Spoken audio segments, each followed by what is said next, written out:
Bonjour, je m'appelle Aymeric Duval, je suis consultant formateur en data et en business intelligence. Au jour le jour, je suis consultant freelance en business intelligence. La business intelligence, c'est permettre aux entreprises de prendre de meilleures décisions en étant guidées par leurs propres données. Chez Hexagon, j'interviens auprès des premières, deuxième, troisième et quatrième années sur toutes les thématiques data.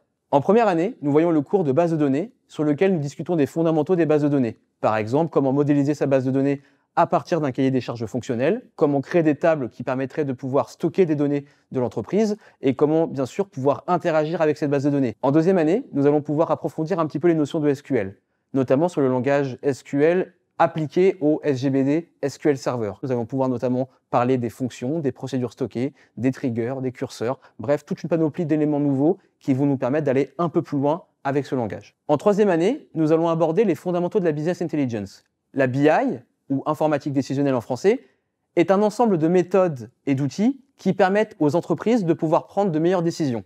Nous allons uniquement voir comment faire pour alimenter les données provenant des différentes sources de données dans ce qu'on appelle un entrepôt de données, qui est une grande base de données qui contiendra toutes les informations nécessaires à l'analyse. Ces données seront amenées depuis les sources vers le data warehouse grâce à un outil fondamental qu'on appelle l'ETL. ETL pour Extract, Transform and Load. Enfin, en quatrième année, nous allons pouvoir aborder la BI de façon plus large, notamment en parlant de data viz ou visualisation de données. Nous allons pouvoir utiliser un outil très prisé sur le marché qui est Power BI, qui permet de pouvoir finalement faire un petit peu tout ce qu'on a besoin de faire en BI. Aller chercher les données, les transformer, les intégrer dans un modèle de données Power BI, créer des mesures à partir des données et enfin restituer ces données à l'utilisateur.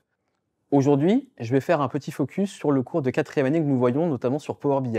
Dans ce cours, nous allons pouvoir parler de l'outil Power BI, qui, comme je l'ai expliqué, est un outil extrêmement complet. Première fonctionnalité, comment intégrer des données provenant de différentes sources, directement depuis un fichier Excel, un fichier CSV, une base de données, que ce soit SQL Server, MySQL, Oracle, PostgreSQL, ou encore des sources de données de type Big Data, ou également des données provenant directement d'un site web. Dans un deuxième temps, une fois que nous aurons intégré les données, nous allons apprendre à les transformer, car la plupart du temps en BI, quand nous récupérons des données, les données sont rarement exploitables ou en tout cas faciles à utiliser dans un premier temps. Dans les transformations que nous pouvons faire, nous pouvons par exemple remplacer des valeurs par d'autres. Typiquement, si dans une source de données A et une source de données B, j'ai des employés, et que dans ces employés, j'ai des personnes qui sont considérées comme des hommes avec H et des femmes avec F, et dans un autre fichier, les hommes sont 0 et les femmes sont 1, on aimerait pouvoir homogénéiser tout ça pour qu'à la fin, dans la destination finale, tout soit catalogué avec H ou F. Autre type de transformation que nous pouvons avoir,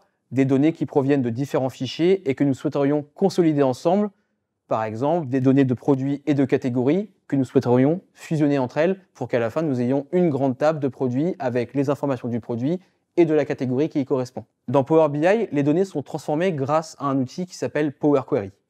Une fois que ces données sont transformées, elles doivent être stockées dans un modèle de données Power BI. Avoir un bon modèle sur Power BI est fondamental, car il en va des performances du modèle et donc de facto des rapports. Le modèle de Power BI va s'appuyer sur une modélisation en étoiles. Une fois la modélisation terminée, les données sont disponibles dans Power BI.